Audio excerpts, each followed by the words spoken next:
जय भोलेनाथ। आप सबको हरियाली अमावस्या की बहुत बहुत शुभकामनाएं। हरियाली अमावस्या सावन महीने की अमावस्या तिथि को आती है। यह पर्व प्रकृति, हरियाली और वर्षा ऋतु की समृद्धि के स्वागत का प्रतीक है। इस दिन पेड़ पौधे लगाना, नदी स्नान करना और भगवान शिव की पूजा विशेष पुण्यकारी मानी जाती है। हरियाली अमावस्या क्यों मनाई जाती है, चलो जानते हैं। यह पर्व प्रकृति के संरक्षण, हरियाली और पर्यावरण संतुलन के लिए मनाया जाता है। इस दिन पेड़ लगाना पुण्य माना जाता है ताकि पर्यावरण हरा भरा बना रहे। सावन शिव जी का प्रिय महीना है और इस दिन उनका अभिषेक करना विशेष फलदायक होता है। वर्षा ऋतु मानसून के आगमन पर धरती की हरियाली का उत्सव मनाया जाता है।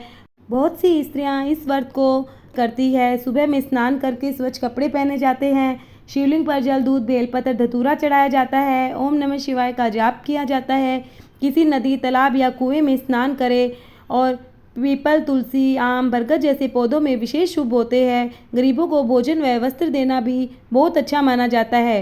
महिलाएं अच्छे जीवन साथी और सौभाग्य के लिए यह व्रत करती है। किसान इस दिन खेतों में पूजा करके अच्छी फसल की कामना भी करते हैं। कई जगहों पर मेले और झूले भी लगाए जाते हैं। यह पर्व खुशियों का प्रतीक होता है। तो अब हम हरियाली अमावस्या की कथा प्रारंभ करते हैं। एक समय की बात है, एक नगर में एक राजा रहते थे। राजा की एक बेटा और एक बहू थी। एक समय छोटी बहू ने राजा के कमरे में रखी हुई कुछ मिठाई खा ली थी। वो मिठाई की बहुत ज़्यादा शौकीन थी। राजा ने जब पूछा मिठाई किसने खाई है, तो वो बोली चूहे ने खा ली है। चूहे यह सब देख रहे थे और चूहों ने सोचा रानी ने हमारा झूठा नाम लगाया है, अब इनका सच सबके सामने लेकर आएंगे। और कुछ दिन बाद राजमहल में कुछ मेहमान आए। चूहों ने सोचा यही सही समय है रानी का सच सबके सामने लाने का। चूहों ने रात के समय रानी के कपड़े ले जाकर मेहमानों के कमरे में रख दिए। सुबह हुई तो छोटी रानी के कपड़े अतिथि के कमरे में रखे हैं। धीरे धीरे यह बात पूरे राजमहल में फैल गई। जब ये बात राजा को पता चली तो उसने रानी के ऊपर शक हुआ और उसने रानी को राजमहल से बाहर निकाल दिया। वो हर रोज पीपल के पेड़ के नीचे एक दीप जलाती थी और ज्वार बोती थी। एक दिन राजा शिकार करके उधर से जा रहा था तो उसने देखा कि बाड़ी के पीपल के पेड़ के नीचे कुछ जगमगा रहा है। तो राजा ने कहा अपने सैनिकों से कि वहां जाकर देखो कि ये क्या है और कौन सा जादू हो रहा है। राजा के सैनिक वहां गए और वहां बैठ गए। रात्रि के समय उन्होंने देखा वहां रखे हुए कुछ दीपक आपसी में बात कर रहे थे।